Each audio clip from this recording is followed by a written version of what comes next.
Cathy Zell. And I'm Cathy Tillery, and we are here at Baker Farms today. I'm so excited with Cheryl Baker, and Cheryl is, oh my goodness, she's got so many talents, from chemical engineer to horticulture, agriculture, organic, permaculture. Tell us a little more about Cheryl, about you right quick. Interior designing, floral designing, teacher for ag, hort, floriculture, permaculture, and then of course raising chickens. And she's a cancer survivor. There's some Yes, ducks back here. That's a huge achievement right there. Yes, it is, because we're blessed to be with you today. Thank you. Cheryl, thank you so much for being with us we're today. blessed. Our camera, Phil is working our camera today. He can see these beautiful ducks. And we're on her property right here in Mentone, Alabama. Well, now it's not my property; it's my husband's property. Well, your husband's, but yes. We're married, so yes. So it's your property too. That's yes. right. But we have Baker Farms. the Baker Farms. We have 13 peking ducks, and then we have a wild duck that has been raised from a baby wild duck here on the farm. And I was kind of hoping she might come in today. She's a Muscovy, and she's very pretty. And she'll come in, and when she flies in from the pond over there, she'll fly in on the barn and let me know, and she'll go, hi. Oh, you know what? She's a southern lady. She comes in late for the grand entrance. She does. But we had such a good time. We actually have taped another show with you, and she told us through part. I would even say it's a quarter piece. Yeah, just A small amount of the property and the plants that she's growing, and telling us what we can do with ash, and just fantastic.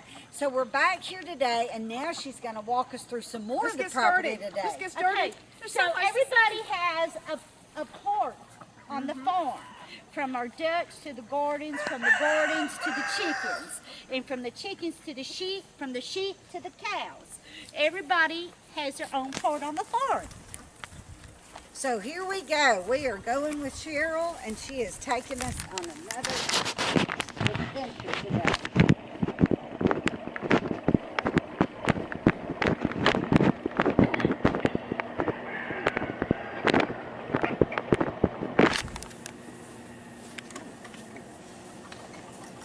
Duck your head when you come in. That's duck. And make sure the gate closed. Yes, please make certain the gate's closed. Those are beautiful. So we have all kinds of breeds of chickens that we raise on a regular basis, and we have Cochins, we have heritage chickens. My favorite chickens that everybody likes to come see at the farm, and of course everybody's molting right now, you guys, are my Polish chickens and my Silkies, or my Cochins. Like the one big Cochin that's right there at your legs. That's just a baby. He's only 5 months old. Look at this one. He's right here. Oh, look He at is that a Wyandotte Cochin. He is a show Wyandotte Cochin. She looks like he has pajamas on. He does, and my showbirds, I have a lot of showbirds, by the way, and then I have heritage chickens that we raise to eat, and we raise to collect the eggs from. My show chickens are the ones that everybody likes to come see, though, because they're just so unique and different, and we take them to the shows. The one by Phil's leg, oh, it is so pretty. laser. Phil's going to have to back up so he can see that. That is just... Now, that looks is like a Miss Halloween- Sammy. It looks like a Halloween or Thanksgiving chicken, doesn't it? Well, that is Miss Sammy. Miss Sammy, I keep almost all my Polish and my Silkies' hairs cut out of their eyes during the summertime. She is actually almost blind. She can see shadows. That's why she's looking at Phil like, what is that? What's going on? But when they get to be 13, 14 years old, like that one chicken is right there, you're lucky to have a chicken around that long. And everybody's like, well, how do you do it? Well, again, no pesticides, number one. We don't spray our chickens, herbs, all natural herbs, and free ranging. We have many food plots available on the farm itself And each food plot we'll have to talk about some other time, because for each food plot it's either for the sheep or it's for the cows or it's for us or it's for the chickens. You know, whenever we do get through with all of our food plots throughout the property, we allow all of them to go in there and just devour it. It doesn't matter if it's still got fruit on it. Right. It Let 'em doesn't go matter. for it. Right, just let them go for it. And when they go for it, look what happens. They eat it all. They clean it out. They clean it up. So you don't even have to put a plow out here, really, do you? Well, that's actually like goats do that, don't they? Goats As do the well. same thing. Goats are great lawnmowers. Yeah, well, that's the Aren't reason they? why we got our sheep. And I left the sheep in so that y'all could see at all times. We've always got a herd of sheep here on the farm. And that's why there's some pretty green pasture out there, is because the sheep or the cows. That's beautiful. Thank you. Always keep that, you know, pretty much mowed for us. We tell everybody, no mowing here. That's Uh, awesome. With all the animals that we got going on, that we either eat for ourselves or collect eggs, eat ourselves, whatever, you know, it's all done here on the farm for good of nature. Everybody has a job on the farm. And our farm animals, they work it for us. That's You know, wonderful. and I did do a class last year where I actually put little runs out there, had a whole bunch of little the chicken netting rolled up. I remember that. Okay, well, they went out there and they kept my gardens clean in between the rows. Okay, and again, you see a whole bunch of dirt brought in. All our beds are raised beds. We have compost pile after compost pile everywhere, all over the farm. I'm always composting. I'm always using the dirt to put back onto the farm. You're just natural recycle. Right, natural recycling. Exactly. This whole barn was made out of recyclable materials. Every single bit of it. Isn't that awesome? So what we'll do Okay, is, so I have to ask the basics, because a lot of these young people, and our young people are so smart. You know, college, whether they go to college or whether they use their hands, which actually is a wonderful skill right now. yes, Wonderful. Welding, mechanics. yes. So needed right now. And probably will be for the next 30 years. Yeah. But on the chickens, which ones lay hens and which ones do you eat? Can I ask that? Because I know there's a lot of people out there, especially that don't know. Well, okay. All my chickens, I have a lot of hens most of the time. And I always have very few roosters. But for some people that see my roosters, they're like, I want a rooster like that. And I said, well, when I hatch one, I have to put you on the list. Because we produce more hens than we do roosters, okay? But now mine's kind of environmental control when it comes to hatching chicks. Okay, I have a room set up in the house where at all times I have about 30 big incubators running. Okay, so I hatch as many as I can. And the reason why I hatch as many as I can is because of the hops. And if you can see, this is done this high all the way around because of the hops. Yeah, because they'll just swoop down and pick them up, won't they? And they're gone, I bet. In seconds are gone. I have seen so many chickens fall. And we lose about 500 a year.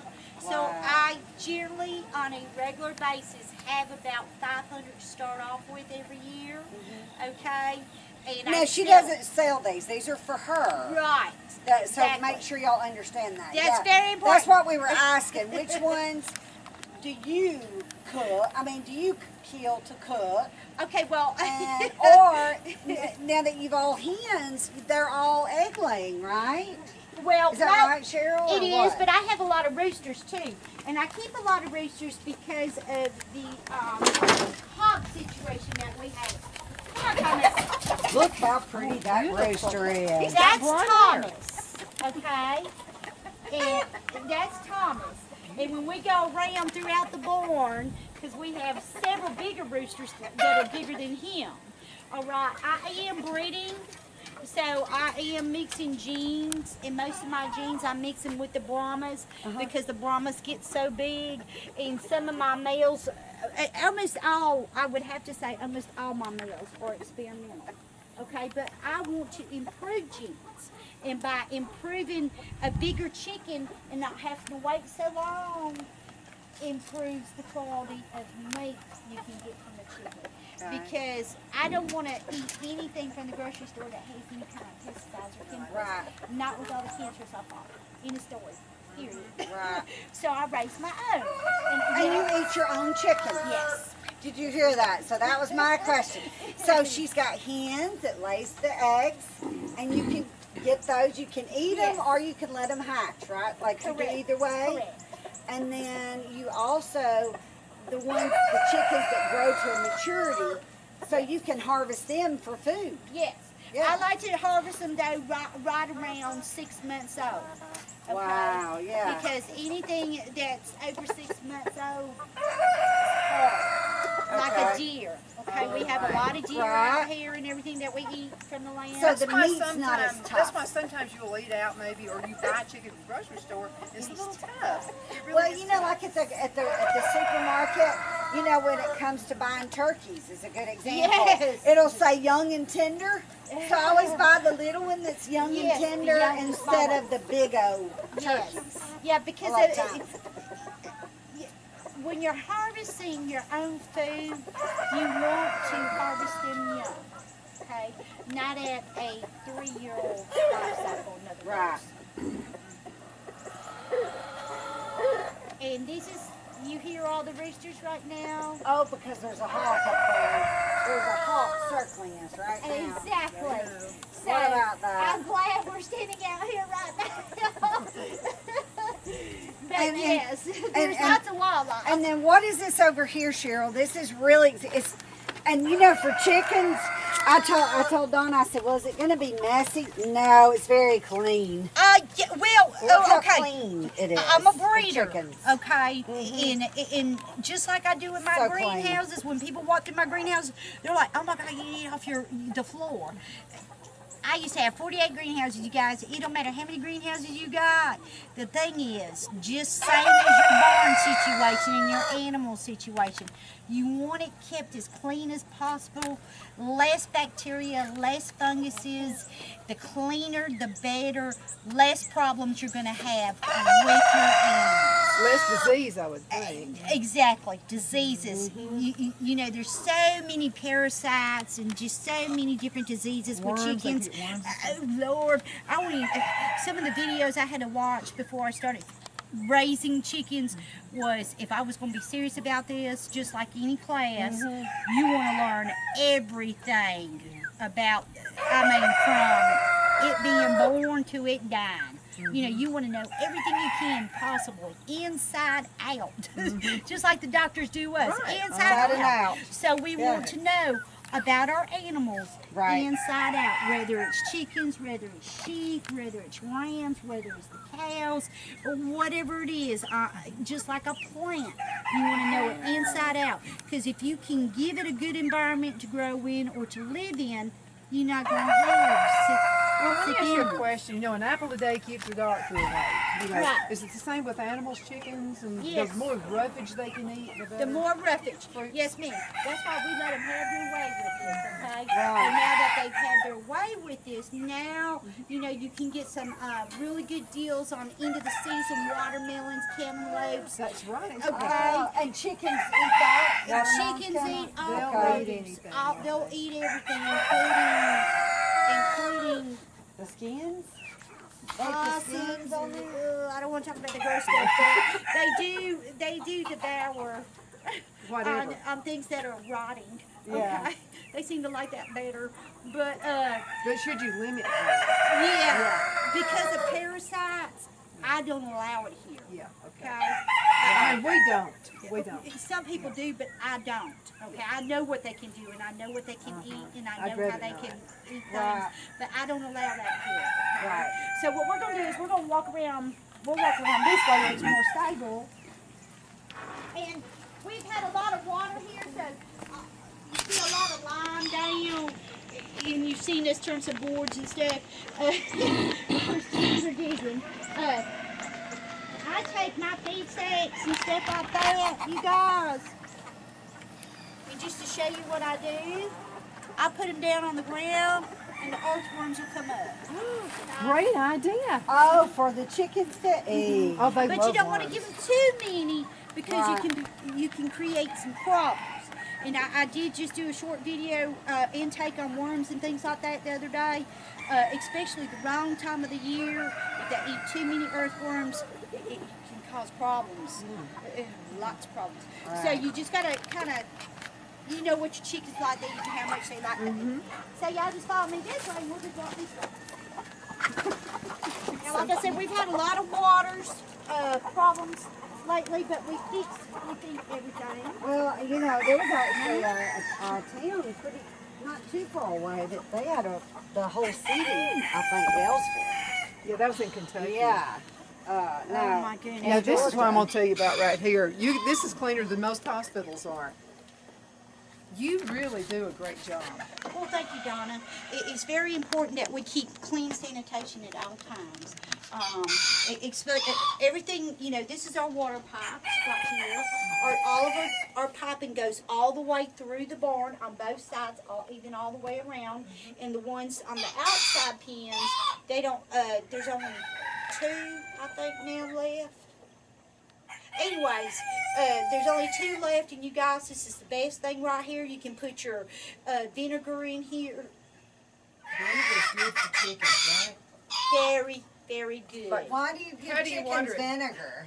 Well, number one reason, all the acid in the vinegar itself keeps your chickens healthy. Now, do you need to water it down though, or give it some? Well, it depends on how you're doing it. We would have to talk about that. So it's like a distilled vinegar is It what you is use, right? apple Kinda cider like vinegar. apple cider vinegar. I okay. like to use apple Okay. cider. Well, my chickens like apple cider vinegar. They don't like the distilled vinegar too much. They want the apple. They want the apple flavor in it. But if you have distilled vinegar, you can cut up some green apples or some red apples because it is apple season right You got now. plenty of apples. Yeah, that's right, and everybody's got plenty of apples these last couple of rains we've had. Floods, I should say. And you can actually cook your warm your vinegar up, cook your apples down, and then add your own apples that you grow on your farm to your vinegar, okay? Or you can buy it already made up at the store, Walmart, dollar store, whatever, you know, wherever y'all grocery shop at. But our pipes are run throughout the whole entire system of length of our barn. And when our birds come in here, they come and they Oh, I see. Wow. And they just do peck this. at it They and just it do drips. this. And it only puts out the right amount. It doesn't put out a bunch, okay? And If they're it's smart done animals right. too. Yes. They remember things. I've noticed that about ours. Okay, well, say if you grow your own and raise your own, you can work with them, okay? But if you get them from another farm, it might That's be why I'm hatching mine. Right, it's better. Yes, It's better, okay? Or buy them from a breeder such as us that trains their So I chickens. could buy some from you. Well, chicks, yeah. Yeah, I'll buy if you want to, yes. Okay, so I just want to talk real quickly about what we use around here. We keep our barn pretty, as you can see, pretty clean once a week. Okay, and these are pine shavings. Now, I don't suggest using pine shavings on chicks. And the reason why is because some of these flakes, let me find a piece. Say you're a baby chick. Okay, well, here's a piece right here. Okay, see that little, that looks splintered? Oh, Phil, can you see So that'd that? be like glass to them. It is exactly right. Yeah. Exactly. It is like glaze to them. So, my suggestion is when you're raising chicks, it depends on how you want to raise them. If you want to raise them outside or if you want to raise them inside. Because raising chicks inside is a different situation, guys. A totally different situation. If you're raising chicks inside the house versus raising chicks outside the house. Inside the house, they're susceptible to dust mites. They're susceptible to everything.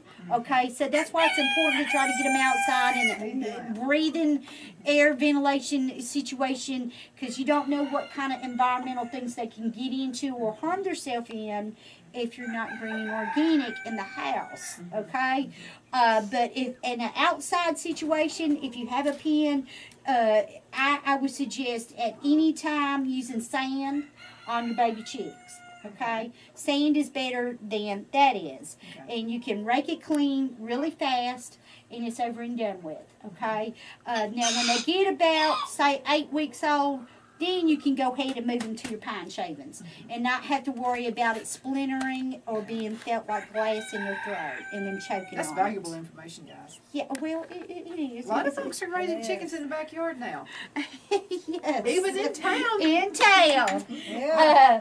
But I talked about having. Hi, baby If they're girl. gonna do that too. I talked about having unique birds. That's a teenager. How old She is that bird? she is fully grown. Fully grown. She is, and she is, and she's from Egypt. There's a whole flock of her, and her husband, who is out in the yard, on his chest he looks like a leopard, and he's got the beautiful, Oh, I've got to see. pretty leopard colors. But we do have a bunch of, okay, baby, okay, I'm just going to put you right here. We do have a bunch of unique birds, and right now everybody's pretty much outside but a few people, and we just won't walk through the barn that way because I didn't let him out, but we will go this way. And I'm just going to grab my stick. Look how pretty this rooster is right here.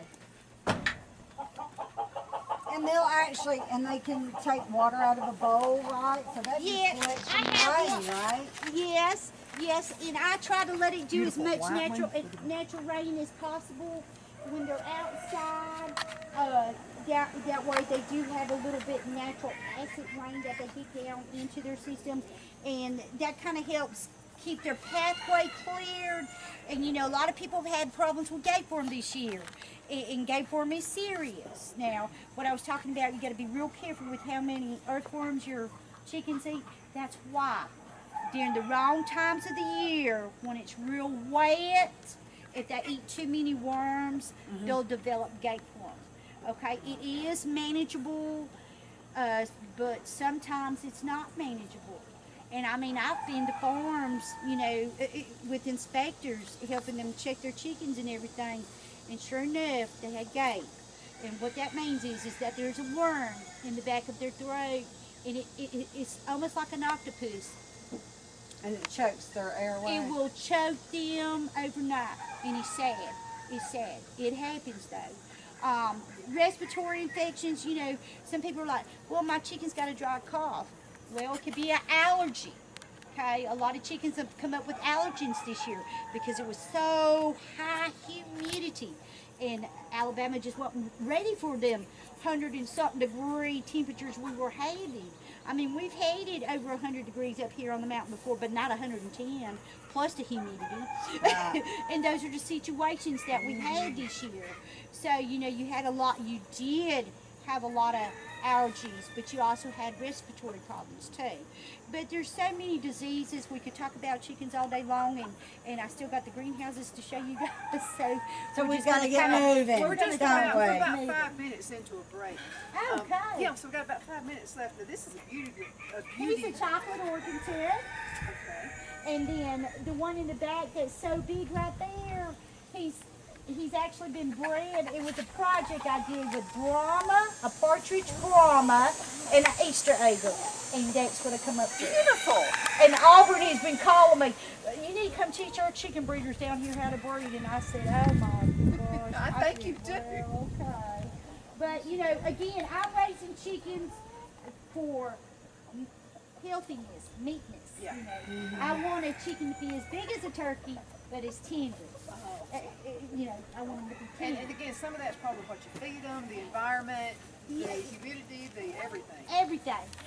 We like to use in-house preserve, which is a nice organic vegetable-based mix that can be found at Fort Payne Feed and Seed from George and his wife down there. But the Grubers own it, but Mr. George is the manager. Wow. And you put those old pots to use. Oh yeah. Pressure cookers. Oh. One. Good afternoon, everybody. My name is Donna. And I'm Cathy Tillery, and we are here at Baker Farms with Cheryl Baker. Hi everybody. And having her and so her much fun. husband, this place is just fabulous. It's wonderful, and now we have taken you through different areas, chicken houses and plants, and now we're in her greenhouse. So Yes. tell us, Cheryl, take us through these plants in Okay, here. so we're just going to spend just a few minutes in here because we have another greenhouse where everything finishes off at. But this is my playhouse, you guys. This is my This is where I hang out at. This is my propagation house, and in my propagation house, we make cuttings. Okay, we're already starting on cuttings in seeds for next year. Okay, and when I say cuttings, I mean, look at here. These are chocolate vines. Everybody had so much problems rooting chocolate vines. I decided to, well, you know, it's been a long time since I rooted chocolate vine. Let's see if I still got it in me. And obviously I do. Well, you do. This is exactly 2 weeks from a cutting. Wow. Just 2 weeks. And right now what I'm letting them do is I'm letting them dry out so that the roots can hit the bottom. Okay? The roots are already coming through the bottom, you guys. They're going to be ready to transplant by the end of the week of next week. Alright? Hydrangeas. You guys, back in the day when we were growers, and we still are, for Huntsville Botanical Gardens, we grew hydrangeas. So, we've already got hydrangeas started for next year. And in the other greenhouse, in our finished greenhouse, we have lots of hydrangeas in there. And we'll talk about that in just a minute. But this is where all the seeding gets done. And look at here, you guys, pitcher plants. This is our native pitcher plant. Okay, grown from seed, collected from seed. It's almost like a little hat right up there. Yes, and boy, they've been eating some bugs. But I did release some biologicals in here. I released some green lacewing larvae, so they're crawling already. And look right here, you guys. These are grown from seed. They're coming up. These are jack and the pulpits. I remember you talked about that last time. The last time. And see, now that they've Every made a creature little needs- bulb, now that they've made a little bud, they're starting to shoot their little things up. We planted the seed in 5/1/22. We just transplanted them from seedlings at just this month. Okay. Okay. So these are our heat mats. Right here are seedlings of shrubs. I've got some red dogwoods in here. I've got some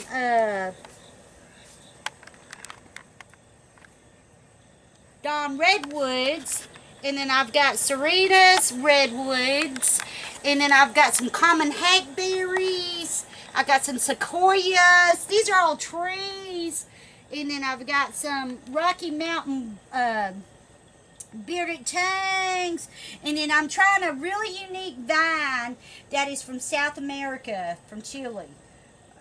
Is Chile South America? Yes. Yes. Okay. Yes. Okay. So we're always trying different things, but this is our seed mat. You can feel that, Donna, how hot that is. hot. It feels good to me. Yeah, that's the reason why we feel the heat. Yeah. And she turned the fans off so we wouldn't Yes. be so hot So, while we're in here. But the thing about it is, again, we don't use gas. We use electrical wood. Okay? In this greenhouse, because this greenhouse is not really, some people say, this is big, and I'm like, okay, now you're talking to a girl that had a lot of greenhouses at one time, so this is little to me, okay, on a small scale. But we're already making cuttings of trees, cuttings of shrubs, and it takes a couple of days for them to stand back up. But this is where everything starts, okay? And then it goes from here over there to the next area. And as you can see, everything is kept clean, even the floors. Yes. Okay? It is. In order to Seriously. have operational, good, green, organic situation, your greenhouses must be clean if you're going to grow with biologicals that we do. And you don't, you know, in order to do that, your greenhouses have to be clean. I mean, there's no ifs, ands, or buts about it. Of course, you could spend a lot of money and order a bunch of different biologicals in, you know, to eat this and that and the other. But then that starts getting into your pocket. Right. So, the cleaner your houses are, the less bugs you have to order in. Better your profit level too. That's right, exactly. So I'm gonna turn these fans back on, and then we're gonna walk out this door right here, and we're gonna go into the next greenhouse. Okay.